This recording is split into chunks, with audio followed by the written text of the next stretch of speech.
Welcome into Hand Raised Guys, presented by Comer Heating and Air, Southern Air Conditioning and Heating. I'm Neal McCready. That's Chase Parham here on MPW Digital on this Thursday evening. We'll be with you for about an hour and 20 minutes or so. I've got stuff to do this evening out in the cold, so I will be. I've got to give myself a few minutes to get layered. How cold will it be? I think 24 is what they said. Okay. Soccer fields are either the hottest place on earth or the coldest place on earth, and there's never an in-between. So that will be similar to how you would feel at Swayze or M-Trade in the worst of situations? Yes. Okay. It's very similar to Swayze. Okay. You know, Swayze, when you're there in the beginning of the season, you Not just good. freeze, and at the end of the season, it's a hot box. Uh-huh. Yes. Okay. And there's very little in between. The only difference is at Swayze, you do get a little in between. Soccer has no in between. You get a few weeks of nice. You do. We don't really get a few weeks including of nice. opening weekend. Always nice. That's true. Opening weekend's fantastic. It's God's sort of joke. This year, opening weekend's in Arlington, so. Oh, that'll be nice. It will. 72. It'd be great. Yes. No precipitation. Yes. Let's see. We are brought to you each and every week by our friends at Comer Heating and Air, Southern Air Conditioning and Heating. If you haven't noticed, it is cold. If you haven't checked your heating element, it's acting weird, your heater. Now would be a really good time to get in touch with the people at Comer and Southern. Same great people, same names, different names, same great people, products, and services. If you live in Oxford, Batesville, Tupelo, that area, call Comer 662-801-1777. If you live in Hernando, Memphis, or the surrounding area, call Southern 662-429-4429. We're coming to you from the Clark Ford Studios. Clark Ford's in Amory, Mississippi. 662-257-1900 is that number. Call it. Ask for our friend Corey Clark. Tell Corey what Ford product you're looking for. He will send you a quote within 15 minutes in business hours. Right to the bottom line. No hassle, no haggle. You get your quote, and the rest is up to you. You can shop that quote around. You can do what I've done, what I recommend that you do, and that is hop into a Clark Ford today, 662-257-1900. You guys can call in on the Campbell Clinic Hotline. From fractures and sports injuries to complex spine and limb conditions, the pediatric orthopedic physicians at Campbell Clinic in Oxford are the only specialized pediatric orthopedic team in North Mississippi, providing expert care for growing bodies. So visit campbellclinicoxford.com to schedule an appointment or call 901-759-3111. This will be the Friday Blue Sky Live. Chase, what's going on at Blue Sky? They are all over the state of Mississippi, including up and down I-55 throughout North Mississippi as well. Lunch specials, $5.69, couple sides bread, any size fountain drink, and with Sweet Daddy's locations all over the state of Mississippi, you get ribs, pulled pork, side items, desserts, and plenty more. So come in, clean convenience store, always giveaways, different items for you, including here in Oxford locally with the Oxford Exxon. Again, Blue Sky locations everywhere in Mississippi. So there we go. There is a soccer live stream. It's on the board. I think somebody was asking. Oh, really? Yeah, right. They stream it, right? Isn't that correct? Well, they're at a new stadium this year, and so is it iffy? I'm not sure that they've got all the internet wired and things. Okay. There appeared to be a link. Okay. I hope so. I don't know. There appeared to be a link, best I could tell. Should be a really good game. The defending state champion, Hernando Tigers, pains me to say that, playing the team from the district last season that beat them in the district, the Oxford Chargers. Oxford and Hernando played 4 times last year, 3 times. They were all pretty intense games. Yeah. There was a lot of stuff. They're good. They're very good. Probably the best goalkeeper in the state, Wilson Crane, who has become really good friends with Carson. Is he playing college soccer? I don't know what Wilson's doing. Okay. A lot of the guys that he played all-star soccer with, club soccer, played. Know about Wilson. Hey, who do we have? Hey guys, this is Charlie and Jackson from Hattiesburg. How's it going? Hey, Charlie, how are you? Good. Jackson's got a question for you after watching all of the rivalry games and stuff last week. Okay. What's up, Jackson? Yeah. So, after what we saw last week, and I just wanted to ask what y'all's thoughts on the most intense rivalry game of all time. Most intense rivalry game? I don't know. Like the rivalry in general. This is a rivalry series in general. I'm assuming we're sticking to college football because in general I like Yankees Red Sox more than any other rivalry. Oh, for intensity? Just in general, playoffs. Okay. Yeah. Give me Red Sox Yankees playoffs. Because a lot of college rivalries can't play in the postseason typically. So, and it's not home away. One of the ones that comes to my mind is Duke, North Carolina basketball, because they do get to play postseason, and when they do, it is intense. That's fair. They hate each other. I've covered the Iron Bowl a bunch. It's pretty intense. I don't know that it is as volatile as sometimes the Egg Bowl could be. I covered Florida State a couple of times, and that was pretty. Is that chippier than you would think? That felt like it was going to boil over. Really? Yeah, a little bit. The one you don't want to be around afterwards is Georgia, Florida, because of Jacksonville and the way that environment is afterward. But I got to tell you, Jackson, after last Saturday, I might, and I've never been to either game, but I might have to talk about Michigan, Ohio State before I'm willing to just sign off on something else, because it is very obvious from the very get-go that they don't. Not only do they not like each other, they don't appear to respect each other very much, and it's the lack of respect that takes the problem. Yeah, like Alabama, Auburn basically respect each other. I don't know that Ole Miss and Mississippi State kind of respect each other very much, and that's why that one, I think, always feels like it's ready to turn into a rumble. But Michigan, Ohio State the other day, I mean, they had to bring police out and spray mace. Pepper spray came out, yes. So I mean, that's you gotta, in terms of nasty, intense rivalries, I think they're in the conversation. Well, What do you think? Mine is probably the Ravens versus. Ravens Steelers.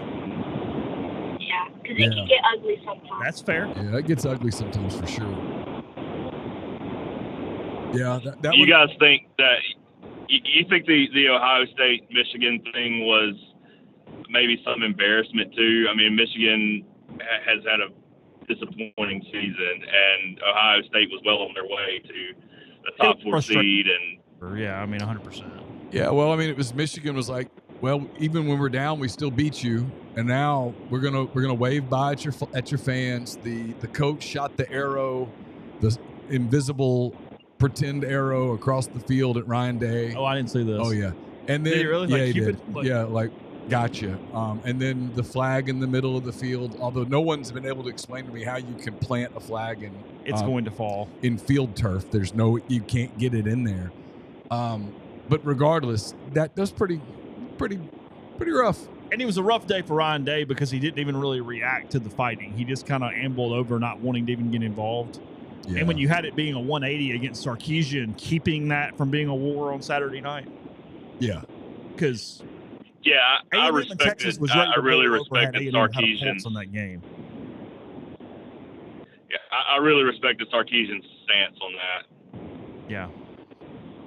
So it's in those. In today's age where you kind of have to pacify players, and he came out there publicly and said, "Hey, we're not." You have no idea. You have no idea at the pacification that is required in today's age.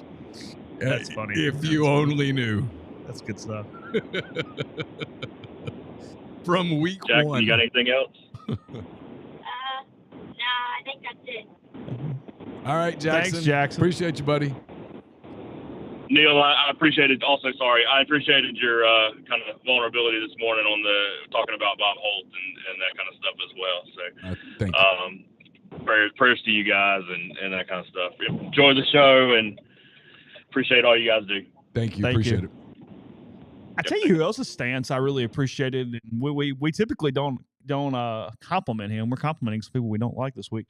James Franklin talking about Maryland getting pissed off at him letting 3rd and 4th teamers play the other day. Yeah. Completely for James Franklin here. I mean, he points out, hey, you're still trying to score. You're running 0 coverage.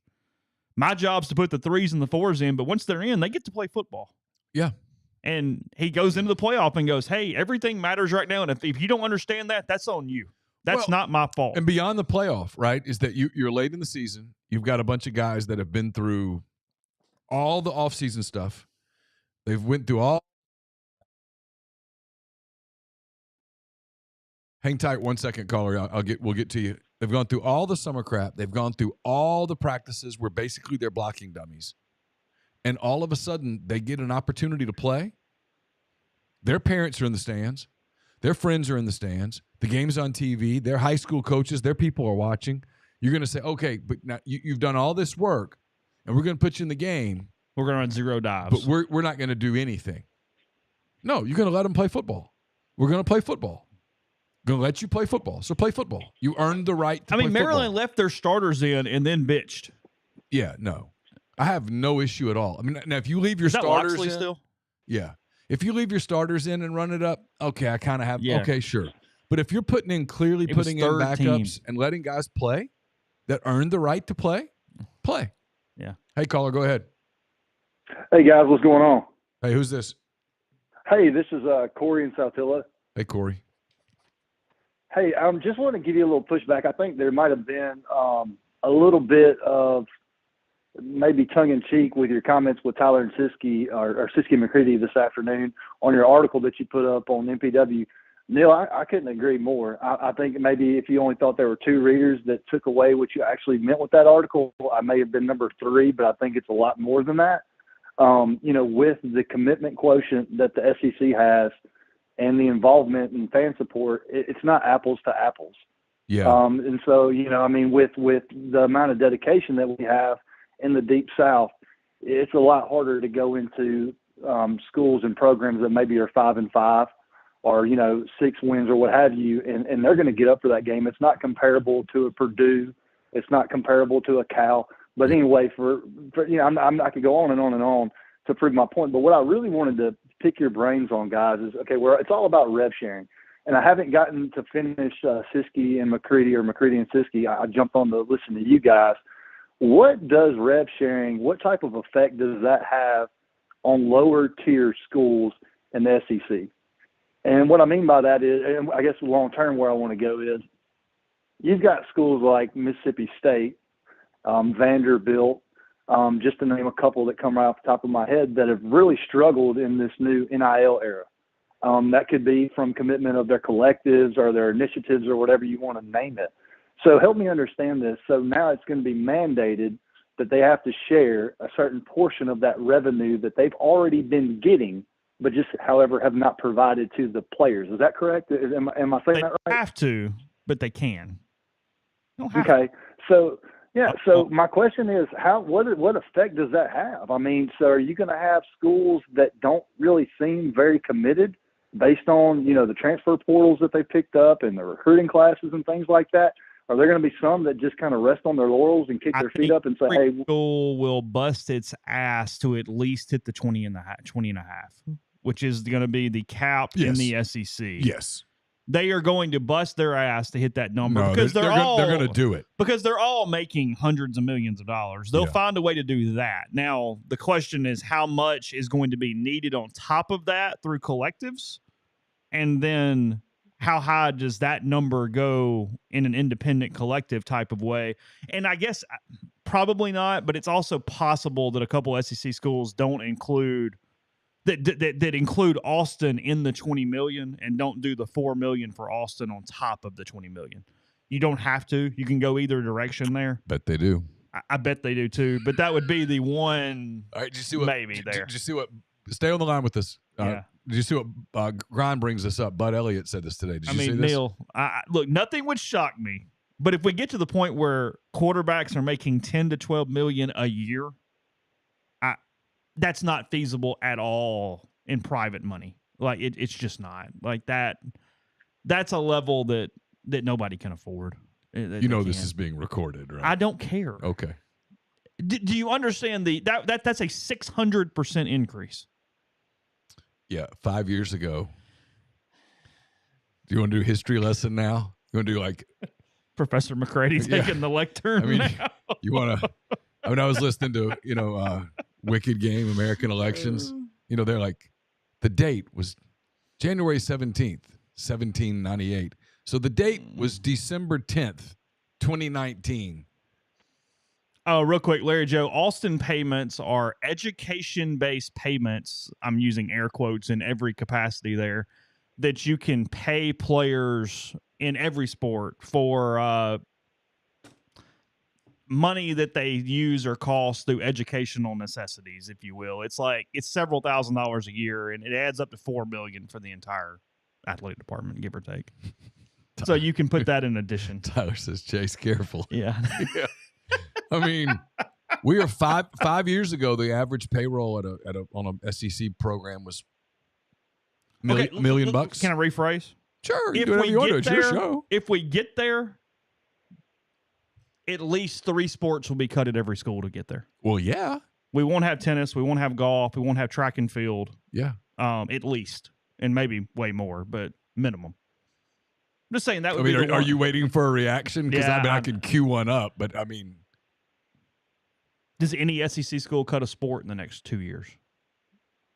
Yes. You think so? Yes. Okay. What's weird about doing that is you really don't save much money. A little bit, but you don't save much. I think you're going to get to a point of where you're like, why are we doing this? I did the math one day. If Ole Miss cut men's tennis, I think they saved like $800,000. It's like, okay. Like, was that really worth cutting a sport over? Buy 2 wide receivers with that. Well, maybe. I mean, in the old days. Maybe. Get 2 days. I really $800,000. I know what you're talking about. I'm sorry. We said I love the call. Go ahead. Yeah, no, I love the analogy that you guys had, kind of trying to transfer it over to Major League Baseball. You've got your big spenders, the Yankees, the Dodgers, so on and so forth. Another question I have for you guys is, okay, so now that this rev sharing is coming in, how is that going to help schools that already have these resources? They just chose not to invest it in player attraction or recruitment or whatever. How exactly is this new rev sharing model now going to suddenly make the teams that really just didn't care to organize a good collective, really didn't care about fans in the stands, and didn't care if their team won a bowl game or not, to now suddenly, okay, there's this new mandate, and now we got to get serious about this? Like, how exactly does that translate? Or is it going to explain that to me like I'm 5. Sure. Well, Tyler did it really well the other day on McCready and Siskey. He used Purdue as an example. So Purdue's current payroll is probably like, I don't know, $1 million. They're going to go to whatever number you want to use. I've just all day today I've been using $20 million as just a base number because it's a round number that we don't have to think about. Okay, so let's call it $20 million. So Purdue's going to do $20 million in rev share. Well, Purdue's going to get better. I mean, they're going to get better. They're going to be able to go buy players, and so players are going to go to Purdue because Purdue, in some cases, will be the highest bidder. You got a linebacker who's looking for a place to play, and he wants to get starter money. And the other 5 Power 5 schools Power 4 schools that he's looking at, they've already committed that their linebacker money to guys. So he'll, instead of him, taking less to go be the 3rd linebacker at Illinois, he'll go take more money to be the 1 or the 2 linebacker at Purdue, and Purdue will get better. Does that make sense? Yeah, absolutely. Absolutely. Well, guys, I'm going to jump off. So where we're headed, right, is – and my point in my question to Kiffin yesterday, and he got it immediately because, I was right, and he wanted to talk about it, was so you have in the SEC, everyone's going to do the 20, in this case, $20 million. It's not a real number. It's just kind of a number, $20 million. Well, the number of programs in the SEC, and we can just name them. It's like damn near all of them that are going to go above that with their collective. So if pick a mid-tier SEC school, Missouri. So if Missouri is going to do the 20, and then on top of that, they put 8, and I know Chase's they won't do that. Let's just say they did. They put 8 in collective money together. Well, now they've got $28 million, and Purdue has $20 million. Who do you think is going to have a better roster, Purdue or Missouri? Right. The answer is Missouri. And so if you do that throughout the league, all of a sudden Missouri's better and Carolina's better and Kentucky's better and Arkansas's better and Mississippi State's better, because right now Mississippi State's not putting $20 million into NIL. I can promise you that. So suddenly they're going to get better. Everybody gets better. Well, if everybody gets better, there's more parity. If there's more parity, there are more losses. And if you have all these losses and the committee doesn't evaluate the leagues differently, because the committee is so determined to be inclusionary and to view everyone as equal, you're going to have a lot of schools in the SEC that are getting screwed royally. And that was to me, that was the That's what he was actually saying. What Lane was saying yesterday was that. he wasn't bitching about this year. Like, he knows this year you can make an easy argument against Ole Miss. It pisses him off. I think he sort of disagrees with it, but he gets it. I think he's accepted it. I think he's moved on. Yeah. He's talking about moving forward. Shane Beamer said the same damn thing in Columbia. He did. And so, I mean, I don't know how many people have to say it before you're like, maybe that might be the truth. Because that's the truth. Because look, if everybody in this league invest $5 to $12 million on top of the 20, and they get all the players, well, I mean, you've seen how difficult it is to win on the road in the SEC. There's not, I mean, how many easy road environments are there? One? I mean, don't tell me Mississippi State's easy. I've covered games at Mississippi State where it was very hard to hear. It was hard to win. They have an advantage, the bells and the whole thing, right? So, I mean, you've got all of that. I mean, you just got through watching. Look at the playoff teams. Tennessee, they lost at Arkansas. Georgia lost at Ole Miss. Georgia lost at Alabama. It's hard to win in the league. Texas A&M lost at Auburn with the playoff bid on the line, up to 5-7 Auburn. It's a hard league. So if you make it even harder, well, more teams are going to lose. Like if you talk about NFL style parity, well, if you watch the NFL, not many teams go undefeated. I don't know if you've noticed. All the old Dolphins are dying off with their record safe. No, I mean, you're preaching to the choir, and I'll admit, for the vast majority of Ole Miss fans that I associate with, that I talk to on a daily basis, we're not going to push back on the fact that we should be a playoff team. There were games that we should have won, that we were favored to win. We didn't win them. And so now it's time to go back to the drawing board and try to figure out what we can do next year. But I do think that there needs to be some type of system that evaluates strength of schedule and the environments and the rosters, similar to what they do. And this might not be a good example, but the net ranking, right? Like the net in the NCAA, with that, I mean, it's like they're going to go in and value, okay, you had a really bad loss, but you had a really good win, and they play in, the ACC or what have you, and so they're going to get in as the 8 seed. And that's not. So let me interrupt you real quick, because I know what you're saying, and you're right. So let's take the two teams in the SEC that are getting screwed, Ole Miss and South Carolina. Ole Miss lost at LSU in overtime. Okay, teams lose at LSU all the time. Ole Miss lost at Florida. Florida doesn't lose often at home. They don't. Look at their home road splits. It's pretty drastic. And Lagway was in the game. And so Ole Miss had no margin for error, and they stumbled once. South Carolina, they lost at Alabama in a close game. Well, lots of teams go to Bryant-Denny and lose. And then they lost to who was their third loss? They lost to LSU at home and Ole Miss. And Ole Miss. So they lost 2 home games. So that's what kills them, is they lost 2 home games. But one of the games they lost was late at Alabama. I mean, it's just, and LSU sellers got hurt. So Kiffin's point, Beamer's point, is that unlike the Big Ten, where you get like, hey, we get a game at Maryland. Oh, well, that'll scare the hell out of you. We get a game at Northwestern. We get a game at Purdue. We get a game at Indiana. We get a game at Illinois. There's none of those in the SEC. There's no gimmies in the SEC. I mean, look at that last weekend. Alabama goes to Oklahoma, gets smoked. Ole Miss goes to Florida, gets beat. Texas A&M goes to Auburn, gets beat. I mean, there's a pattern there, if you've noticed. That's all they're saying. And they're saying moving forward, that pattern's going to get even more distinct, because it's going to be even harder to win on the road. Yeah. I mean, I went to Gainesville for my first time ever. I mean, me and my wife made the trip. That place was, for the most part, probably 80% full, but man, it was a raucous environment. Yeah. I mean, that's not going to sleepy, Wake Forest, where you can open up a book at halftime and, start doing some self-improvement reflections. I mean, it's not the same. So Anyway, I don't know what the answer is. But I enjoy you guys on the daily, driving all over North Mississippi. I get pissed off when I can't tune into you guys right at 8:15, because XM radio cannot replace the joy that I get from the conversations you guys have. So thanks for all you do. And if I don't talk to you guys again, y'all have a Merry Christmas. Merry Christmas to you. Thank you. Yeah, a couple things here. I do think there's a couple points to make. Is first, look, schools were going to have discretion on how they want to split the $20.5 million up. The NCAA is using a back pay model of 75% to football, 15% men's basketball, 5% women's basketball, 5% to Olympic sports. Most schools will follow that model in general and then play with it a little based off what their specific sports needs are inside their school. And what I was talking to, I guess, I don't think it was on a podcast. I think I was just having a conversation with Brian on the phone the other night.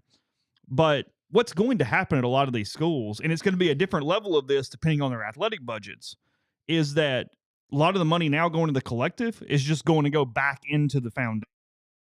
They need to fund what we're talking about because schools are operating at an even. There's a lot of bloat. There's a lot of different things. I mean, Ole Miss operated legitimately $8 million in the hole last year. So a lot of the money that's being given to the collective now has to come back into this simply for a revenue share. But you look at percentages. Well, A&M's only paying $20 million out of $279 million in 2023. That is their total athletic budget. Okay.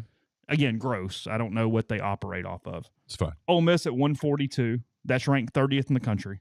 So that's like half of A&M. And then State, they're the ones that you just continue to look up and go, oh, my God, because they're 30-something million below Ole Miss or more. Actually more, almost 40 million below Ole Miss. Where do you find it? And that's why they are being so public right now on going, every dollar we're getting, we're not even putting it into the freaking collective. We're putting it back into the foundation and just waiting on rev share and hoping we can afford $20 million. It's fascinating. They're in trouble. Clearly. They're screwed. They're going to have a hard time getting to the 20. They will. They'll make it work. Whatever they got to do, you have a choice. They're going to have a hard time getting there. Well, they might actually be the one that doesn't get there. Maybe not. Hey, who do we have? Yo, it's Grind, man. Sound like Mississippi I thought State that need might to be sell. you. That might be you. How are Yeah, you? I'm doing good, man. Enjoying the show. Shoot, boy, sound like Mississippi State need to sell some golden cowbells or something, boy. They got to do something. Jesus. They need Woo. some Bitcoin cowbells. Hey, man, you got to get something going over there, because, boy, that was not good. Okay, first off, I guess I'll go ahead since we talking about, football. Man. Oh, Auburn fan wants to talk hoops now, huh? Is that what we're doing? We want to talk basketball? Oh, man, dude, I have been waiting. I mean, since game one, I've been like, y'all, if we could just go ahead, get to this ACC SEC challenge, and we finally got here. But first off, we got to talk football. We got to talk football. Go ahead. Why are we not killing Greg Sankey for lacking foresight? Well, why are we not doing this? I asked Lane Kiffin this yesterday, in a one-on-one setting. I'm like, I didn't say in those words, but I basically said, why don't you guys sign off on this? And his answer was, that's a question for above me. But he goes, I don't want to be that guy. But basically, he was hand-raised guy in the room. I don't know if he was the only one. I doubt it. But he was one of the guys that goes, this is not going to end well. This is predictable. And it was. And I've said this many times. Greg Sankey deserves tons of credit for a ton of things that he's done, including saving the sport in 2020. Because he saved the sport in 2020. Okay. You can believe hold on one second, Grind. You can believe that or not believe it, but he did. By himself, he did. That being said, I don't know why the SEC signed off on this. This was predictable, and in a very unlikely world where Clemson barely beats SMU on Saturday in some classic game in Charlotte, and the committee gives SMU a spot after Clemson gets an automatic and Bama gets punted to the Citrus Bowl. Whew, I can't even imagine the reaction inside SEC athletic circles when the SEC looks up and has three teams. Three in out a of 16. 16. But most they're going to have four. And this summer, when I told people, I was like, hey, anything less than 5 is failure. Everybody's like, oh, I don't know how you say that. I'm like, well, because here's why. And here we are. It's less than 5 and it's failure. Because the truth is, and people can call me whatever they want to call me. I'm fine with it. I don't care. The truth is, if you did this by any objective metric, meaning I want to put the best teams in a tournament, let's play it out and let's see what happens. The SEC has 6 bids. Yeah, 6. They have 6, and you take Alabama and South Carolina and Ole Miss, and you say, "Hey, listen, boys and girls, you lost 3 games. Hit the road, and have a good time in Happy Valley." And when we'll someone see what goes, happens. "Well, it's snowing in South Bend," well, if you're good enough, you'll handle it, big fella. Yeah, and then let's see what happens. That would be a hell of a lot more entertaining than, hey, we're going to get Boise State in a game, and we're going to get Iowa State in a national quarterfinal, and they are a win away from it being in a national quarterfinal. Nothing against Matt Campbell and Iowa State, but stop. Yes.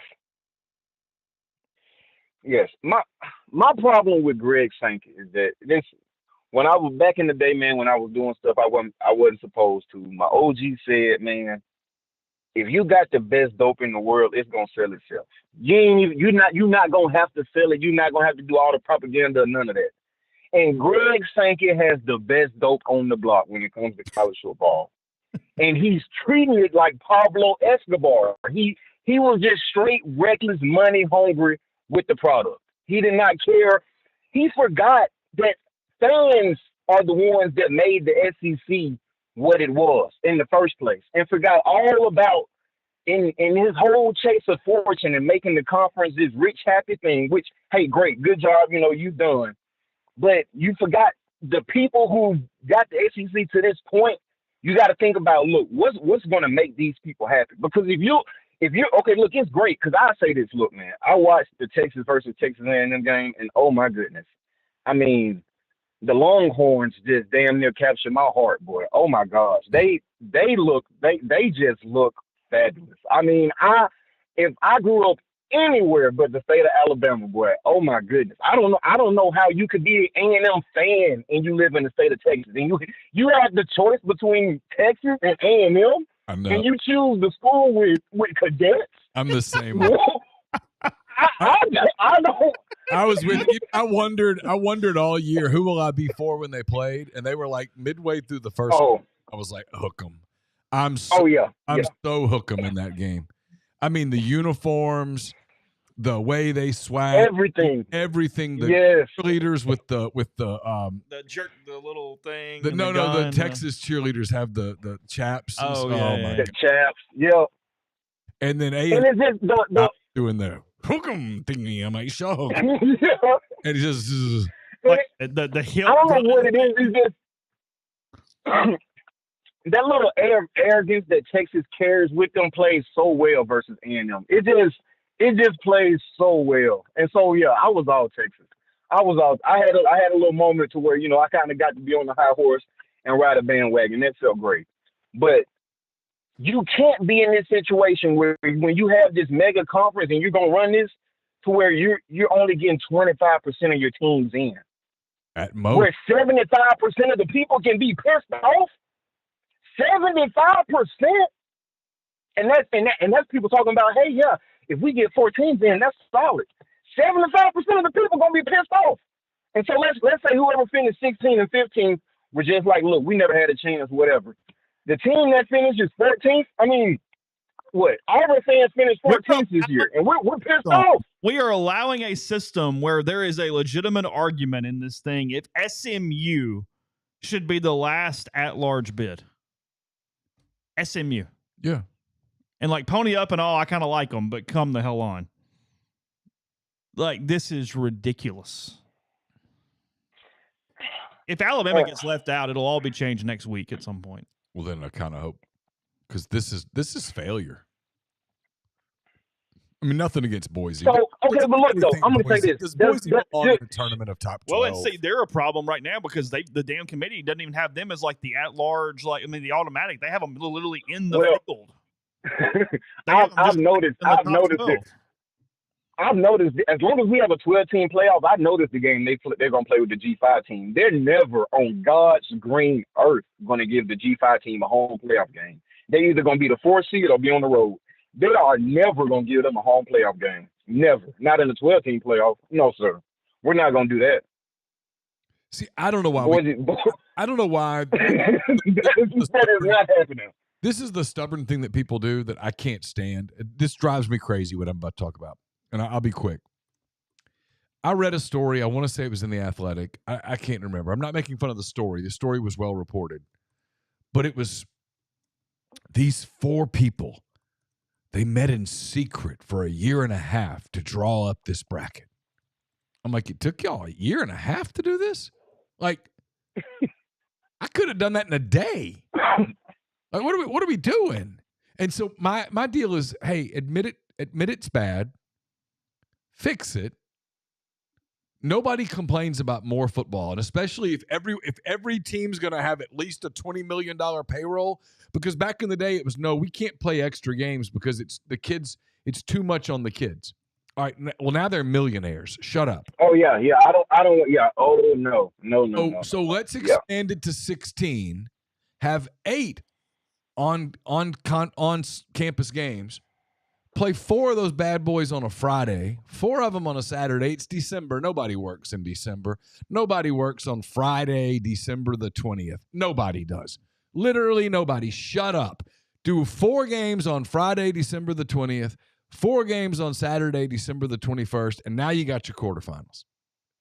1 through 8 get home games, 9 through 16 travel. Yeah, are you going to have some messy blowouts? Sure. But no one's really going to complain. Like, if you did that this year, Miami would get in, SMU would get in, Ole Miss would get in, South Carolina would get in. I don't know who else. It'd be fine. Hell, you might even be able to slip 2 group of 5s into a 16 team. But this is flawed. If I will. If 9 and 3 teams, you finish up. Yeah, if 9 and 3 SEC teams with resumes like Ole Misses and South Carolinas are left out, and in a world where, holy hell, Alabama gets left out too, that's failure. You might as well accept it. And look, and this was Kiffin's point. It's Beamer's point. And I know this is hard for the rest of the country to accept because they hate the SEC. And let's face it, we are obnoxious. And the "it just means more" is really arrogant and condescending. Mm-hmm. And the SEC does a lot of that stuff, but it doesn't mean it's not true. It's the hardest league. There's a reason why when you watch Sunday Night Football and they're doing the, hey, here's who I am, what school I played for, it's like 2/3 of it is SEC schools. The draft is all SEC. Yeah. And it's going to this is their point. It's going to get worse. So fix it. Well, and see, I went outside the SEC bubble, and these are the points that they, claim, which I think they have much, validity to them. Number one is that they say the SEC already doesn't play the same number of conference games as everybody else. That is the biggest hang-up, for all the other conferences, is that, the SEC only plays 8 conference games, everybody else plays 9.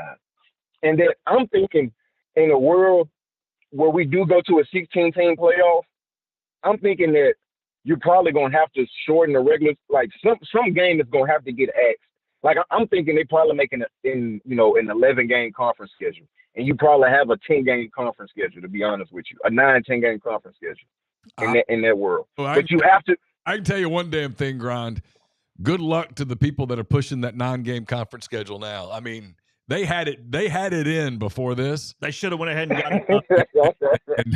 I mean, you say the 2-7. You say the 2-7 goal, man. Yeah, I'm telling you that. Hey Shane, instead of Wofford, you get Alabama next year. Cool, sweet. All right, good, awesome. That football coaches meeting in Destin is not going to be peaceful. I mean, that is, if they're smart, they'll put a daiquiri machine in there and try to calm everybody down, because that deal's not going to go well. Yeah, I agree. And before I let y'all go, man, I'm gonna hit this basketball, dude. Oh my goodness, the conference it's never been this good. No, never. No, never. They started this deal like 7 or 8 years ago to get better, and by God, it's happened. Oh, I mean, dude, I saw. Do you know what the average net ranking for the SEC conference is right now? Obviously, it's number 1 in the country. Yeah, sure. It's 32. Average. The average net in the SEC is 32. Listen. Before, I wish I would have known this, because I went to I listened to Gary Parrish and they previewed the SEC ACC Challenge, and he said before this thing started off, Vanderbilt was, I want to say, 74 at Campbell, and they were the last in the SEC at 74. And he said if you look below them, the ACC had 10 teams below Vanderbilt. And so I was like, well, damn. So, I mean, because the average net for the ACC is 100. So, of course, the SEC whooped their ass in this challenge. So I mean, this is Ken Palm as of today. Auburn is 1, Tennessee's 2, Alabama's 7, Florida's 8, Kentucky's 11, Mississippi State's 12. Ole Miss is 27. Texas A&M's 28. Texas is 34. Georgia's 38. Oklahoma's 39. Arkansas's 43. LSU's 49. I mean, nobody even talks about LSU. Missouri's 60. So a friend of mine tried to do a power ranking today. He did a computer thing, and he pulled them up. He got Auburn 1, Tennessee 2, Bama 3, Kentucky 4, OU 5, Mississippi State 6, A&M 7, Florida 8, Ole Miss. And the point is not – it's not to parse like, oh, no, they should be 7 instead of 8. The point is Ole Miss 9, Arkansas 10, Georgia 11, Texas 12. I mean, so like right now, if you did the tournament today, the SEC would get 12 bids. Their lowest ranked Ken Palm today is 69. That's nice. Yes. So it moved up after the challenge. That's crazy.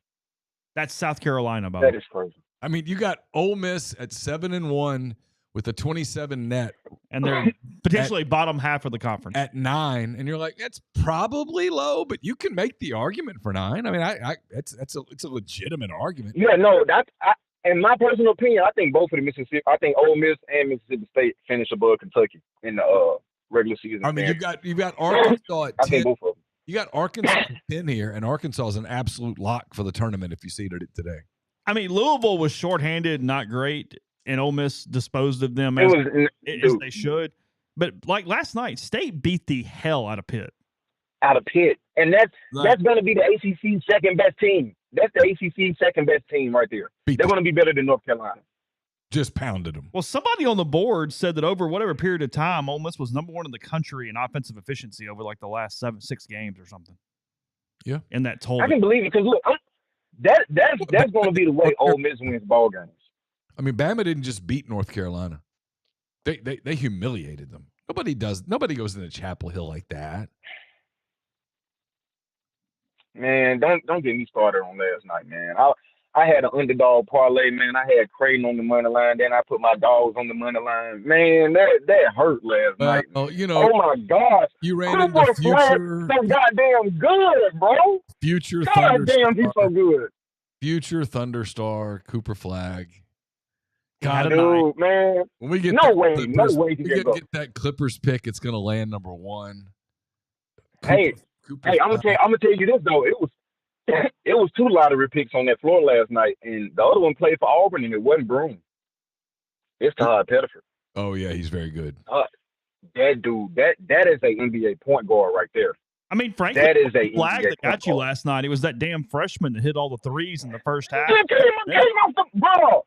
Bro, went 6 for 8. He lanky as hell, got like a spider on the court. I'm like, bro, who the hell is this kid, bro?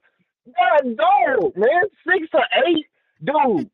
Bro, he would never do that again in his life, man. Go 6 or 8 from 3 in a game like that, bro. That's why I want to play Duke again, man.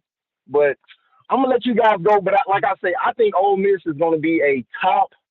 Because I agree with you, Neal. I was thinking about that earlier. At first, I was thinking 13-5 for sure gets you a double bye, but hell, it might win the league this year. Because nobody's going 15-3. Definitely 14-4, mate. That's not even. I think you're going to have a real glut of 11-7, 10-8, 9-9 teams, and frankly, all of those. If you're 9-9 or better, you're a lock. I think depending on I don't know what the rest of Ole Miss non-con looks like, but to me, they look like a team that could play themselves on the 6th seed, in my opinion, so far. Yeah. I think pretty highly of them because I believe they can score. And if you can score, you can win in college basketball because it's guard driven. You're gonna have some problems with rebounds, but you're gonna be able to put up some points. I think Ole Miss is gonna be pretty good team. They got to go to Memphis, and then that's pretty much it for the non-league. And then, I mean, the win over BYU is a good one. They're a tournament team. BYU a tournament team. The loss to Purdue is not going to hurt them at all. And if they lose at Memphis, it's not going to hurt them. Yeah. I agree with you. If you made me guess today, I'd guess they're a 6, a 7. I mean, what I'm interested in is when the league gets through just cannibalizing itself. Does the committee, again, we're kind of back to the football conversation, does the committee go, yeah, but what about that third place Mountain West team? They went, or does the committee go, no, 9-9? Well, and in fairness to the basketball committee, they're pretty good about understanding the metrics. Yeah. Yeah. Well, I think the SEC is going to get screwed from a seeding standpoint, not from a number of teams that get in. Yeah, I think it's going to. Yeah. That's why I think we're going to get screwed. So you're going to have some team. All right, guys. You're going to have some team like Tennessee that's elite that goes 13-5. And they're like the 4 and they're going to make seed. them a 4 seed, and got that 5 going to go, oh my God. That's why I was really hoping for Auburn to beat Duke, because that would have gave the SEC a real shot at getting 2 number 1 seeds, which the conference probably deserves. Yeah. So that's fair. I'm going to let you guys go, and I'm going to let somebody else take over there, man. All right, bud. Man. Thanks. All right. Bye. Yeah, I mean, you're set up for the Arkansas or the Ole Miss or the A&M or the State to be like that 11 seed where the 6 looks up and goes, God dang it! That's a draw. You don't want to deal with that. And here's the stat. Starting with the 4th game of the season. So after Grambling and Morrell missed whoever they played against that night, I forget. South Al, is that right? Yeah. Yeah. Ole Miss has the number 1 rated offense in the country at 131 points per 100 possessions. Okay. In that time frame, they are number 1 in the country in offensive turnover rate and 28% in 3-point percentage. And to their credit, that does include 3 name opponents in BYU, Purdue, and Louisville. And then Colorado State.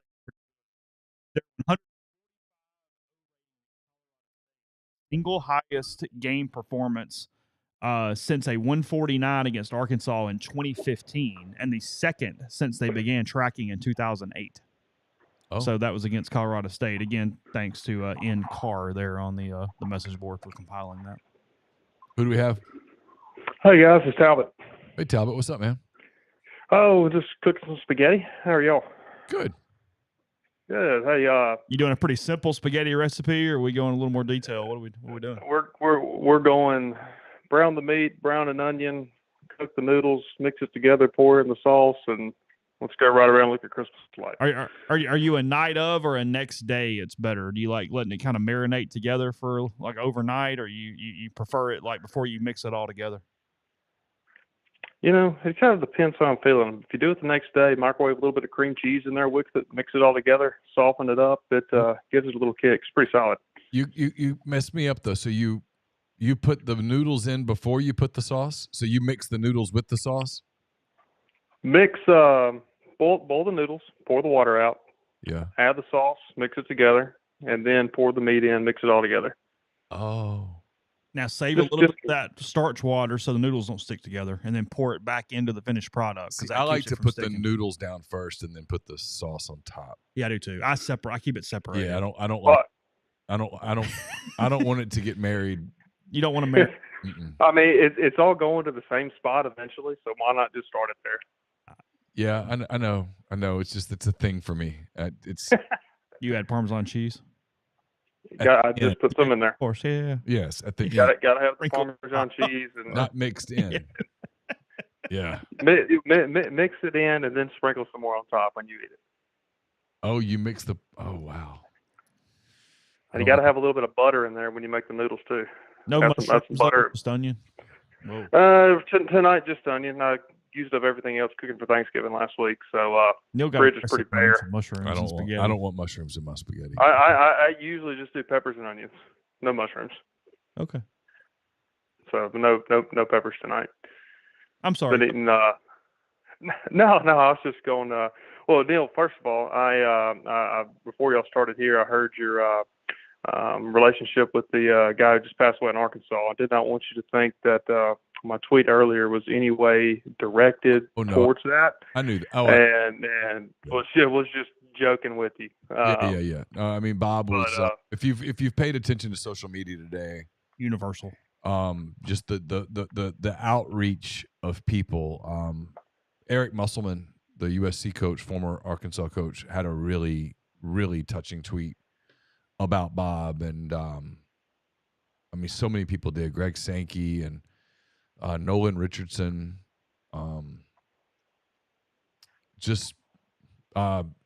Kirby Smart opened his press conference today talking about Bob. I mean, it's gonna be weird. SEC tournament in March, in November, in Nashville. That's the first time everybody's together. The SEC media days in July, I think in Atlanta this year is going to be it's going to be somber. That one's going to be really tough. Yeah, I mean, Greg Sankey was really poignant. He suggested that the first question just go unasked for a minute. So I think we'll have a moment of silence. But it was pretty cool that many people all felt this. The fact that everybody else felt the way that people like me felt was, I don't know, it was kind of not neat. That's the wrong word today, because sometimes I get really frustrated that it takes someone dying for everybody to go, hey, what a great guy. But I think in Bob's case, a lot of people had told Bob that he was a great guy. Like, a lot of people really liked Bob. He was one of those people that, you know, it was like my experience, my last interaction with him in I guess Reynolds Razorback, the morning of the Ole Miss Arkansas game, was fun. I mean, we were laughing, you know, we were goofing around and talking, and he's real silly, and he knew I'd been up there a lot, and there's a pizza place in I think it's called Johnson. It's like north of Fayetteville before you get to Springdale, and there's like, you turn off and you go to the right, and there's like this really cool little shopping area, and it's got this kind of artsy bar kind of restaurant, and then right next to it is this pizza place that is fantastic. The only problem with it is, like, you go and you get on the waiting list. Like, if you go at right when they open at like 5:30, you wait 2 hours. And so it's really, really good. And we were talking about that place, and he was like, the line's too long. And I was like, it's really good. And he's like, have you been to this place? And we were just talking about all these places, and that, you know, we've been there now since we've been up there for 6 years. And if I hadn't been there, the girls had been there. And, you know, it was just stuff like that. He's a really, really sweet guy. And he had those kind of relationships with everybody. And so I think you've sort of seen that outpouring of, you know, affection and love for him today. It's been touching. Yeah, for sure. Yeah, the more I got to scroll around Twitter and stuff this evening, and I heard Feinbaum talking about him earlier. He definitely left an impact. What Paul I said? was just talking about just you know, what a great guy he was and how much of an impact he left, and, you know, he'll be missed. And they put, you know, Sankey's statement up there, so it seemed like it was a good tribute. I was trying to work at the same time, and then we had Feinbaum home in the background. So one of the funny ones, and I can't remember who said it today, but it was because Bob always, even though everybody knew who the hell he was, he would take the mic and he'd say, Bob Holt, Arkansas Democrat Gazette. And so it was one of the stories was when Houston Nutt was the coach at Ole Miss, and Bob always sat in the very front row at media days, front center. And he took the mic and he said, hey, Houston, Bob Holt, Arkansas Democrat Gazette. It said that Houston sort of sighed and went, hey, Bob. Because he knew who he was. They'd had so many interactions. And Bob was one of those people that if you asked a question and he didn't answer, like Lane Kiffin would be driven crazy by Bob. He'd come back. He's not. He would ask it again. And one of the most poignant ones was from back when Bob was still alive. It was he was elected into, I guess, the Arkansas Sports Hall of Fame, and Nolan Richardson inducted him. And Nolan Richardson said that he wanted to be the one to interview Bob after the ceremony because he wanted to ask the same question 15 times until he got the answer that he wanted, damn it. And I thought that was really cool. It was neat. It was a neat day to watch a lot of that. A lot of us have cried a lot, but it was cool. Sorry. Yeah, that's neat, and many more tributes I know will be out there. But hey, what's the latest with your daughter's friend's mom who got arrested in Mexico? She's back in Texas. I mean, she's a convicted felon in Mexico, but she's safe in Texas for now. That was nuts. I listened to that driving back from Mobile one night, and golly, there needs to be a movie made about that. That was absolutely insane. I mean, my wife actually woke up from her nap and was like, "This is fantastic." I know who the athlete was. I promised that I would not say who it was. That would make the story even wilder. Yeah. So somebody relevant that everybody would probably know, though. Yes. Wow. Yeah, I mean, you a lot of guys come from Mexico and play here and go back and forth, and I know from a hunting standpoint, as far as getting through airports and stuff, you got to. I mean, yeah, you can carry that stuff in there, but you got to have all the documentation, stuff like that, pre-filled, sent in ahead of time, and it's going through what she did is an absolute nightmare. But I do hope somebody picks up and makes a movie on it. That'd probably be pretty good. Yeah, she was. I was there for. It was the night before the Arkansas LSU game. It was the week after Ole Miss had a bye. It was the Kyo Dads weekend, and we were in Maxine's at 11:30 midnight. I'd had a few. It was the beginning of a long night that got really long. But yeah, I saw her and I was like, "You're here," and she was like, "Yeah," and I was like, she just started asking questions, and it was wild. The story was crazy. I mean, I'd been aware of it because of Caroline when she was in New York, and it was that she handled that with a lot more grace than I probably would have. I would have been scared. Yeah, no, that's insane. That was insane. But hey, Chase, I want you to know that my whole family got a kick out of the selfie my dad took with you at the M Club deal that night. I was about to say that. Yeah. I met your dad. He sent a photo along. So, oh man, all good. I enjoyed talking to him for a few minutes there. When I told him, I said, "Hey, make sure you introduce yourself to Chase." And half of them is like, "Just don't take a selfie with him." But he did it. He can't help himself. He did it anyway. And it looked like a 80-year-old man's Facebook profile picture. Just way down low. One of those guys that just comments beautiful on every woman's post out there. But we gave him a hard time about it. You get all pins and everything, but hey, it's all good. Yeah. No, it was funny. But I had something else going on that night. Otherwise, I'd have been up there too. Yeah, it was fun. But yeah, definitely something I'm gonna attend in the future. But I'll let y'all go. Good talking to y'all. And as always. All right, see you. Yeah, I mean, I think John Neighbors did a lot of them. A lot of the videos on Bob's interaction with coaches really made me laugh all day because he obviously had been working with him a little while now, but the one with Cal, when Cal goes, "Why do you always talk about Arkansas?" and Bob quit back and goes, "Why do you always talk about Kentucky?" And Cal goes, "Okay, fair enough." Even the one with Chris Beard at SEC Media Days was funny, where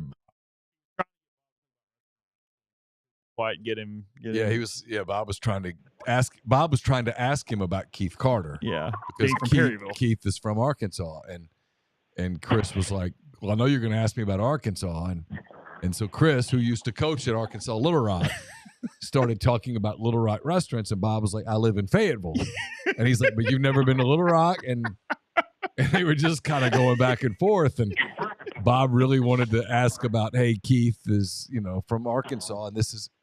But it's what he did. It's old school journalism. I'm going to localize everything. And that's what you used to do. And he did it really, really well. And he did it in a way that even though I think Chris was a little frustrated with him, he still found it kind of funny. And it was disarming.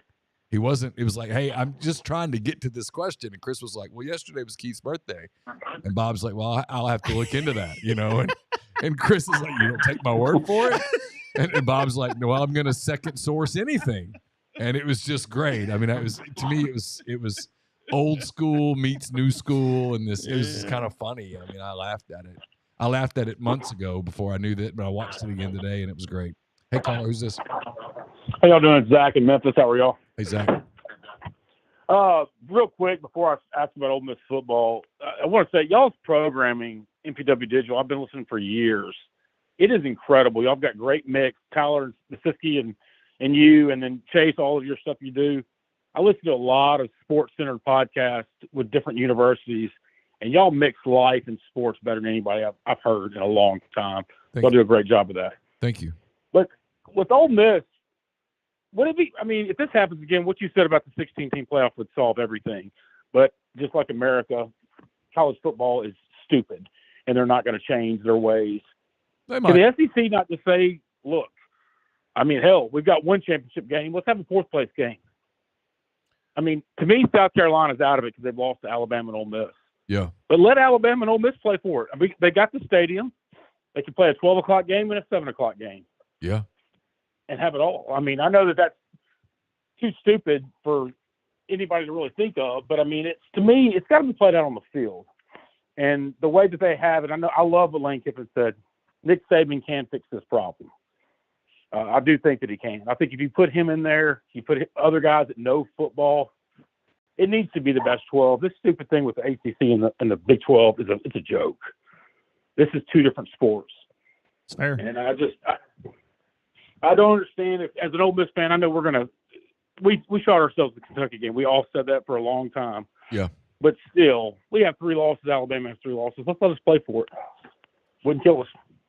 Yeah, and I mean, 12 is such a weird number when you're giving away spots. Like Notre Dame gets a free spot by being 11-1. I'm not saying they don't deserve it. I'm not saying that. I'm just saying. You know they'd have 3 losses in the SEC. At least. How many would Indiana have? Oh, God. We're talking about 6-16. I mean, a 6-6 team in the SEC. Yeah, I mean, and everybody knows that.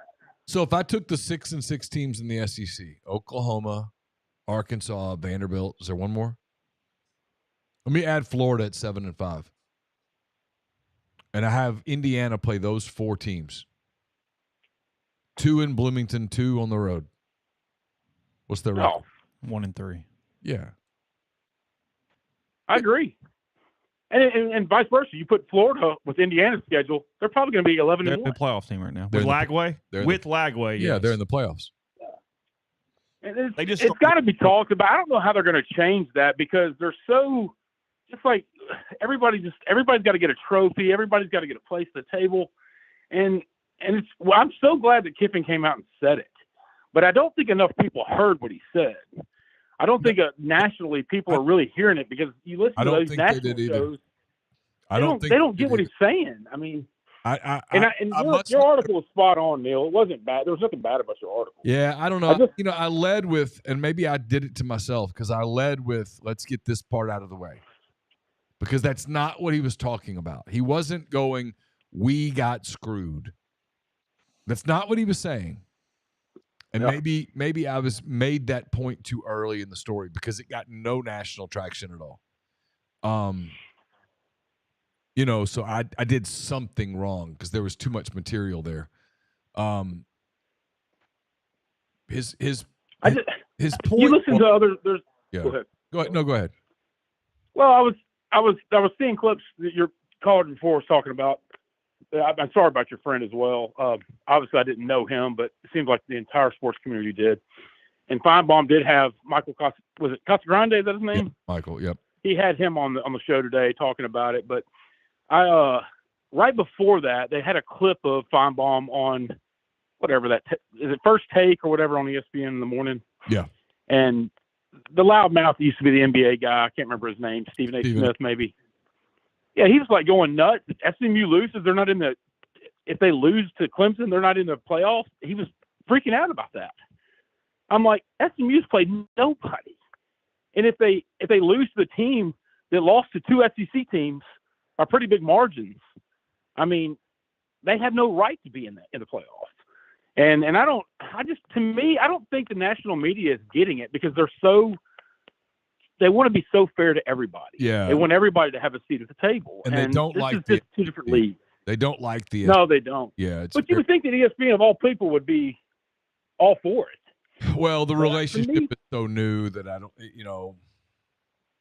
I'm not sure that everybody exactly knows how to handle some of it, honestly. But I mean, it's pretty obvious.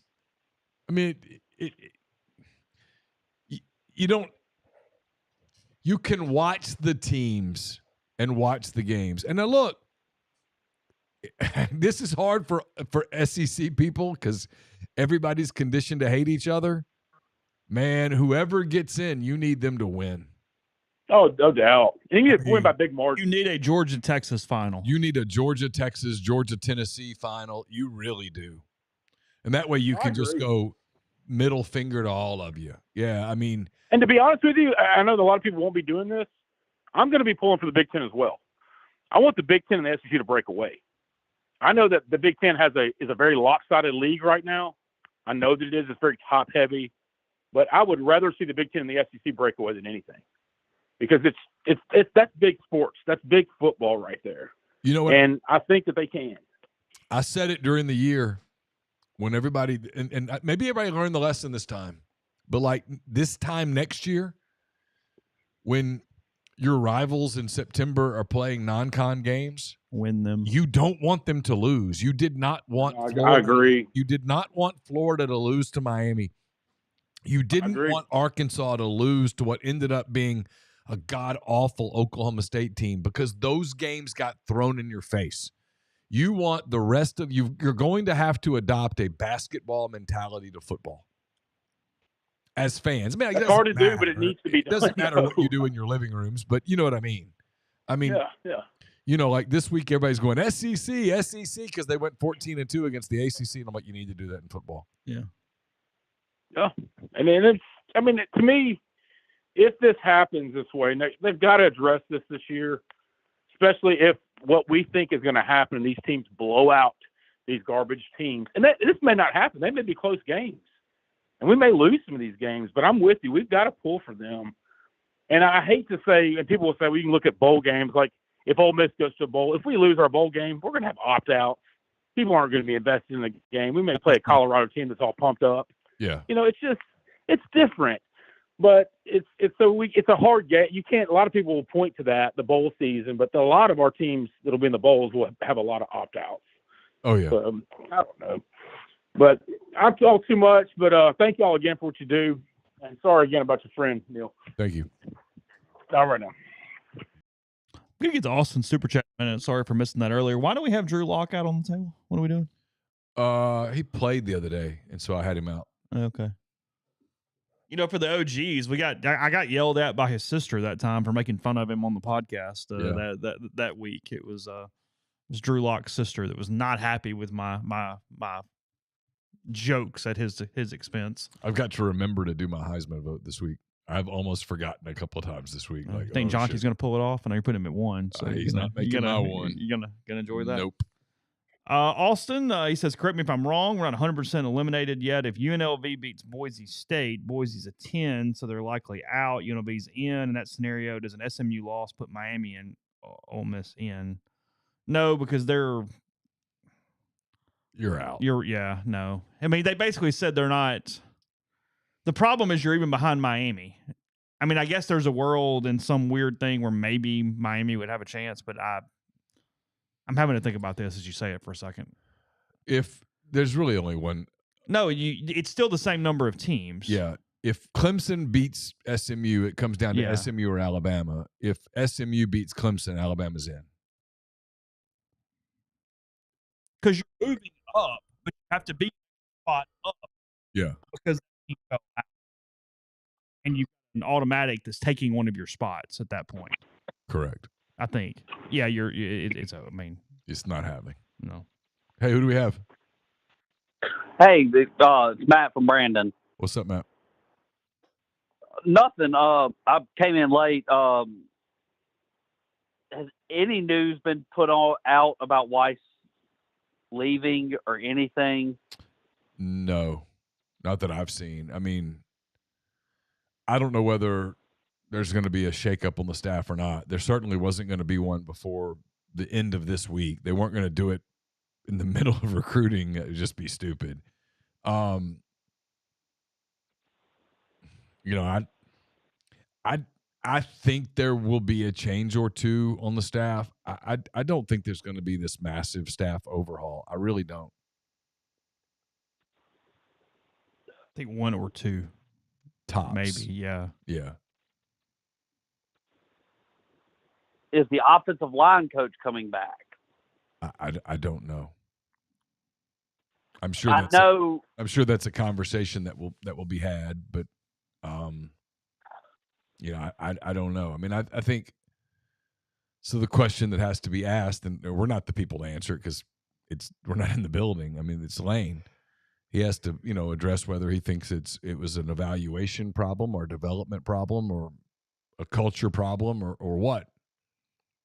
And then, and then to pin, and if it's an eval problem, you can't pin it on just one guy. No, I don't. I think it's a combination of eval and development because I'm in the opinion the Bentley thing is out of the question, whatever.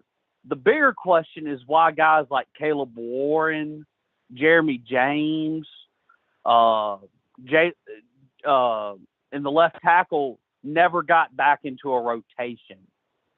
Agreed. I mean, two of those guys are 4-year starters, and they've been on some decently good offensive lines.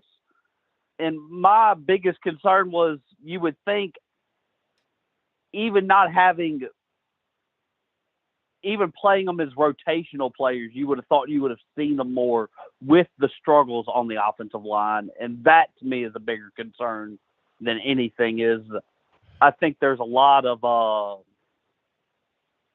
politics in player things or we paid this person, we have to play them. Because I don't understand if you're having problems on the offensive line, why you don't start putting guys like a Caleb Warren, a Jeremy James, even an Eli Acker, someone you've seen a lot of back in where you're just going back out with pretty much the same group week after week. Yeah, there's I know there's a lot, and there's a lot we know off the record that we just can't quite go to yet. That to me is the frustrating part. Is if these guys you pretty much you brought these guys in to say and said they're better, but the offensive line looks worse than it did the last 2 years. Yes. Look, it's tough every year. In 22, you had bad chemistry with your portal guys. In 23, you had great chemistry with your portal guys. And this year, you were kind of in the middle. Yeah, in the middle. And you got bit some on the spots where it wasn't as good. And that happens some stuff up front. Well, and I also think it applies to, I mean, this is another one of my opinions. Juice Wells. If it was that noticeably, I didn't get to go to games. I had to work the whole time. But if it's that noticeable, he's not the same player. His leg's a different size. Why continue to force someone out there? Are your other receivers not good enough? If not, why are you paying to keep them? I mean, didn't even use him in the same way. He was known as a guy that kind of got it in space and did a lot of stuff. And they had problems with more than just Juice Wells in the wide receiver room. But again, it's the thing of if a guy's not 100%, why would you force someone to go back out there? Pretty much. Why continue to go back out, put somebody back out there? If they aren't good enough, kind of one of those things. If they're not good enough, why are they there? Offensively, if you throw out the non-con and Arkansas, and I realize that's 5 games. But if you take the other 7 games, they're terrible. They didn't exactly light the house on fire. They were anemic. It was the most talent Kiffin's had and the worst offense. Well, it wasn't the most talent on offense he's had. That's the problem is that actually I think Dart won hell of a season given what he was working with. He had no run game, and he had one wide receiver that had one leg that was different size than the other, and Trey Harris was hurt for half the season. But, okay, let's not forget this. We are talking about Jordan Watkins, the same person that last year who had with a broken hamstring hand, injury all season. but also with the same person with a broken hand last year. It was a joke, but we were more like it was a surprise when he dropped the ball with a broken hand. Oh, sure. Yeah. No. I mean, the model of consistency, and I mean, the dude's been nothing but productive since he's been here. I mean, listen, you add Trey Harris comes back, Caden Lee, Priestcorn, and add Daquan Wright, and even Juice Wells at nothing else, you still had more talent. I think if you want to have a valid criticism of the offense, it's this. It's that they've got a collection of a handful of young offensive linemen that haven't played, and I don't really know why. Bryson and Preston and those guys. Yeah, and then, Aiden Williams has basically not played. Caden has played. Caden has developed and played. Yeah, it's kind of that. It's like the Hudson Wolf got hurt. His career, bless his heart, was just an injury. Nothing you could ever say on the kid. That's a terrible thing. I know they were high on him. Yeah. And that's a terrible thing. But at that point, they've signed running backs that didn't play, and it just there's something offensively, either it's eval or development or some combination thereof, that has been a problem for them. And I mean, Lane talked about it yesterday. I mean, building so heavily through the portal is risky. It's expensive. You run the risk of having some culture issues. If you look around the country, as he said, the top programs don't do it that way. There's a reason they don't. There is a common bond. He would like to get away from that, I think. But you're going to have to be able to start playing some young players that you sign, and they're going to have to contribute for you, and you're going to have to get, using a basketball term here, you're going to have to get better usage rates out of some of the guys that you sign as opposed to the guys out of the portal.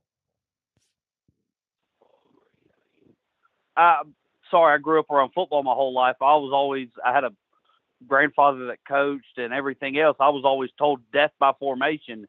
Even if a guy's just fast, sometimes, I mean, you can always use him as a decoy. There's just situations that I mean, and realistically, one of my biggest criticism is early on in the season, you played 4 non-cons that were literal cakewalks, and in the third and fourth quarter to the fourth quarter, you're playing guys that are junior and seniors, and you have a bunch of young talent on your roster that apparently you desperately needed to develop. Yeah. I mean, there's a lot there. I don't know all the answers, so I'm not going to sit here and pretend to know them. I don't. I mean, there's a lot of questions that I'd love to ask and get answers to, but those are questions that typically don't kind of get answered, and we don't get a lot of access to. We don't get any access other than once to coordinators and position coaches and stuff like that. So I don't know the answers. We know a lot of things, or hear a lot of things, kind of off the record background stuff that I think we're both pretty careful not to accidentally bring and make it on the record because it's off the record and it's not verified. But I mean, you've got. I do feel safe in saying that there are culture's the wrong word. There's just stuff that is always around that pops up in some of the stuff, and when you're winning, it doesn't get exposed, but when you lose, it does. It kind of, last thing, and I'll go. I think it kind of showed that Kiffin built it for the short term, and he never, until recently, never thought kind of long term. He also just runs an NFL thing in his mind where he doesn't play many players. Yeah. Like, right or wrong. I'm not justifying it. I'm just saying he doesn't even think that way. Yeah. I think he thinks of it, and I think he's kind of up to something. I think he thinks of it as sort of an NFL year-to-year thing that you could. I mean, he's been a part of 2 dynasties where they built a lot of continuity at Southern Cal and then at Alabama, but I don't know that really exists anymore. The talent's never going to be like it was. No, I mean, he made a point yesterday about linebackers, right? I mean, there's a couple of linebackers in the SEC, one at Georgia, one at Arkansas, I think, one at Kentucky and one at Arkansas that had been at Georgia. Where in an era past, and when I say era past, I mean 4 years ago, they would have been backups at Georgia. Now one's a starter at Arkansas, one's a starter at Kentucky. You can't keep those kind of people on your roster anymore. There's opportunities, and now with the money, they're definitely going to leave. Oh yeah, it's a completely different deal, and so I mean, I think he's more ahead of the game than he is. People talk about favoritism and stubbornness and stuff, and I'm like, I get it, but I'm not sure I agree. If half the stuff about Micah Pettis is true, then that I mean, come on. No stuff about Micah Pettis is true. No habla inglés. That's all I'm going to say. And where I'm going to leave it. If half the stuff about that is true, then it's just a come on. No comprende. All right. Well, all right. Well, thank y'all for all the programming, man. Thank you. Bye. Hablo, but yeah, you gotta conjugate that correctly. Hablo inglés. Hablo inglés. Yeah. Ken Palm, by the way, has Ole Miss finishing 9-9 in the SEC as of right now. That's a lot to make the tournament. But my point is, at 9-9, no wins higher than 67%, like chances, and only one loss less than 27%.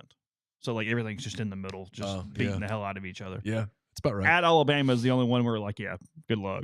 Yeah, that's about right. Go roll the ball out there. That's about right. Yeah, had them winning 2 away games, losing 2 home games. Yeah. Losing to Auburn and Alabama, I think, at home, and beating on the road. Hey, who do we have? Hey, it's Mark Columbus. Hey, Mark. I'm going to let you talk to Chase for just real quick. What's up? All right. Hey, Chase. What's going on, man? Buddy, do y'all think you've seen some toxic situations? I've never seen anything like what's going on here. He has to win the national title to save his job? No. Chase, if there are people here that if he wins the national title, they still want him gone. Oh, come on. They don't care. He's lost them completely, and like. So okay, let's. Here's the deal. He beats Tennessee, and then he beats Oregon in the quarters, and then loses in the semis. He'll be fired. He'll be all right, but like. I don't think we're playing them. I think we're playing Penn State. But you better lose to Franklin in the first round. You mean Tennessee? Sorry, yeah, my bad. Yeah. We if we get a game in Neal and we ain't losing, I don't care who we play. It doesn't matter. We'll beat Oregon and Neyland. But like here's the deal. He's owed $37 million. The staff's 12 to 15. A new coach is 20 right off the top, and staff is 20 right off the top, and 20, 25 for the roster. That's $100 million. And I've heard the donors are tapped out here. Like, they don't have oil fields in Columbus, Ohio. And everybody says Ohio State's got a ton of money, but I've heard they're tapped out. Like, and there's no real like guy to go hire. Like Mike Vrabel, he's not coaching college ball. He'd last a month. Like Bill Belichick coach North Carolina. Yeah, I know. I'm killer. But Vrabel would piss somebody off here in 10 minutes. But the guy that went back is Urban. Jesus. And they don't even care. They don't care about the off the field stuff. But he better hire a damn play caller. They don't care about all the off the field stuff. They just like it's DEFCON 5 here. I've never seen anything like this. And if I'm Day, like I'm telling my agent, go get me $8.5 million from North Carolina. I don't need this. Like I can make the playoff from there out of the ACC. We'll be in the Big Ten or SEC soon enough. Chapel Hill's a nice place to live, dude. Get your wife and kids out of here, man. Like it's. Oh, if I were him, you don't need it. If I were him, I'd get out of there. You gotta get the family out. Yeah, Absolutely, 100%.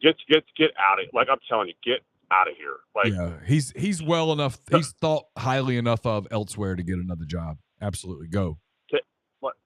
Like get your agent to get you $8.5-9 million from North Carolina. You can make the playoff from there in the ACC. 100%. And Chapel Hill is probably a great place to live. Like just you go breathe. He was he was in the Florida mix if that thing had gone south. And I could see that he would do well there. Yeah, he was definitely. He's got to get out of here. Yeah. He's just got to get out of here. But I don't think we're playing them. But if we do, I'm not scared of them. Like I think they're kind of cooked. Their offensive line from guard to guard is just a mash unit. None of them, and like two of the kids just are unplayable. And I think they're in big trouble. Depending on the matchup, but they're in big trouble. Like, but this playoff deal, like, I think we can kind of stop calling it a playoff. It's an invitational. What it is. Yeah. They're going to invite who they want to invite. That's fair. It's a good point. It's not really a playoff. It's an invitation, and it's ridiculous that these teams are like Arizona State and Boise are getting in. But on the other hand, like you're also getting more of the country more interested deeper into the season, so I could kind of see it. But don't give them buys. Yeah. Because if this were 6 SEC teams in there, like it probably should be honest, it should be 6 or 7 SEC teams in this thing. People outside the South and Midwest just wouldn't care. And this way you get other parts of the country giving a rip. But don't tweak it. I get it, but I'm kind of like I am with the college baseball tournament, right? Just put the best teams in there. Let's get the best baseball. With the basketball tournament, we never do this. We never go, oh, that's too many ACC teams. No, let's put the best teams in there. I want to watch the best basketball when I get to the Sweet 16. No one ever at the Sweet 16 goes, gosh, guys, there's just not enough representation. No, I want to watch the best games. I want to watch Kansas play Duke. Sign me up. Yeah, I'm in. We don't care if UConn plays Villanova. No, we're good. Yeah. So if it's Duke and Carolina and then followed by Virginia and Ohio State in a 2 semis, I'm good. Okay, cool. Let's do it. I mean, nobody ever does that. I mean, I'm good with that. So why do we do this in football? What's the difference? Are we growing the sport? Football's grown. Look at the numbers. It's all grown up. I mean, we're not growing college football. I'm not saying you're saying that, Mark. I'm saying the people who say stuff like that, I just want to spit at them. It's so dumb. It's dumb. It's like it's like college baseball. I think it's a pretty good example. I mean, if you get 6 SEC teams in Omaha, well, let me tell you what you're going to get. Packed stadiums. You're going to sell tons of Jell-O shots, and it's going to be really good baseball. Really good baseball. And hell, this year you might get 10 SEC teams in the Sweet 16. And that'll be fine because here's what you'll get. You'll get intense basketball with really good athletes. Yeah. This basketball league, I put on I mean, 6 losses could win this thing.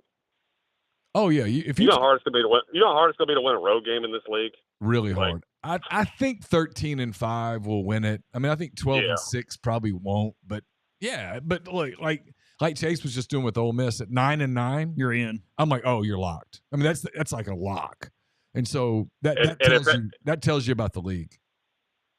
If this past off season you passed on Chris Beard becoming your coach, you better run and hide. After that what I saw from that Louisville game, because he's coming for scalps.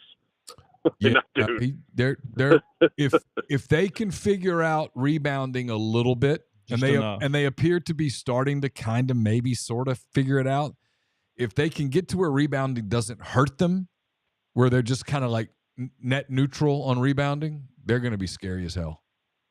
They looked athletic as all get out against Purdue, and I mean his second half adjustments were just on the. And you know what else they are, Mark? They're a little older, and they're big. When I say big, I don't mean tall, but I mean they're big. Like there's a lot of strong guys, and they can kind of move you without fouling you on defense. I mean, the question with them is they don't have a ton of height, they don't have a ton of depth as it pertains to height, and so when you play really tall, long, athletic teams are you going to be able to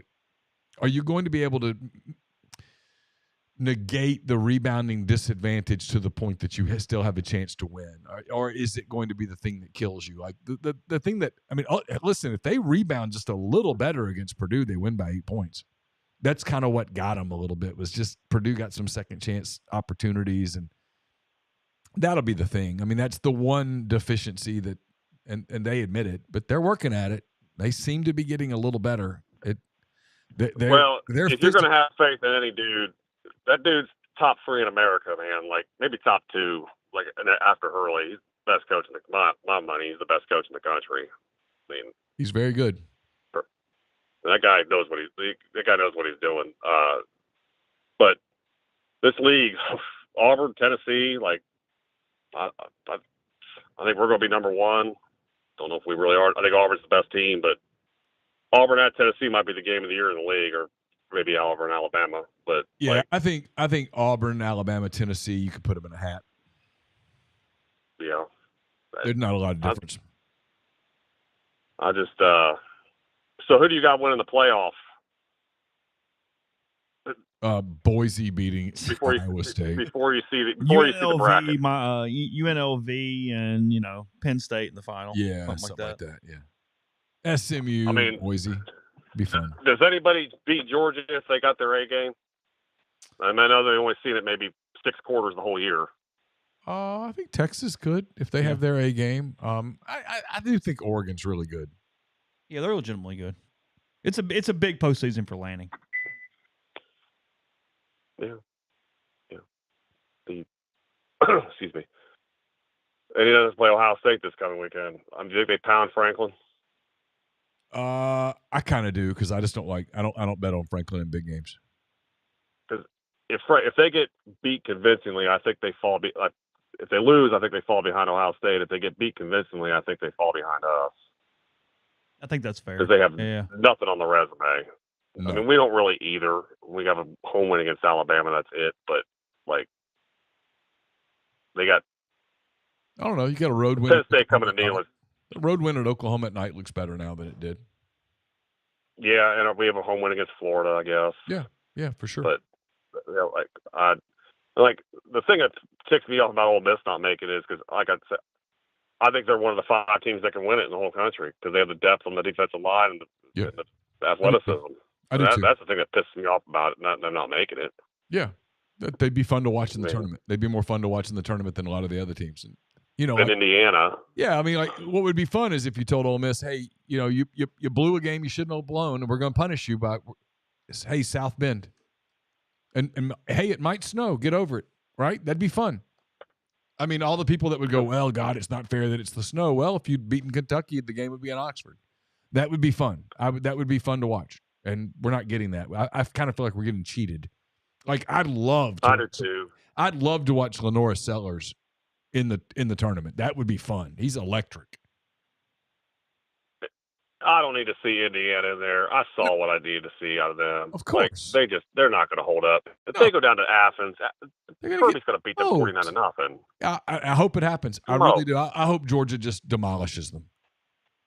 And I want the SEC. Like, I'd love it if give me 4 SEC semifinalists and just put put the statement out there. Give me Alabama, let everybody know. Texas, Georgia, or whatever, and let them play. I'd love it. I'd laugh my ass off. Yeah, I'd make fun of everybody. I would laugh my ass off because these people that think that Oregon and Ohio State and Penn State and Indiana play even remotely the same schedule as the teams down here are just kidding themselves. Yeah, and they're kidding themselves. That was Kiffin's point. That was Beamer's point, and they're both right.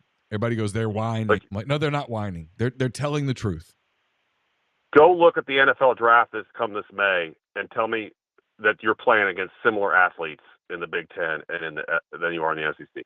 Don't get me wrong. Oregon and Ohio State, sort of Penn State, and not really this year Michigan, but normally now Michigan have SEC level programs / recruiting / bodies, whatever. The rest of the league doesn't.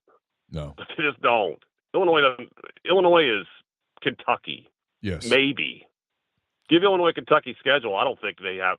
They match Kentucky's record. Hey, Mark, thanks for the call. Appreciate it. Thank you, buddy. We're going to roll there at 6:40. I got to get moving. Appreciate everybody for calling. As always, I thank the people at Comer and Southern for their sponsorship of this show. Don't forget, get in touch with those guys. If you live in North Mississippi, the Memphis area, Comer and Southern can help you out. They'll do great work. They always do. Terrific customer service. They're awesome people. We'll put this up in podcast form for tomorrow, and I'm out of pocket on Monday. I don't know what the plan is, but we'll have podcasts for you all of next week at MPW Digital. Until then, for Chase Parham, I'm Neal McCready. Take care.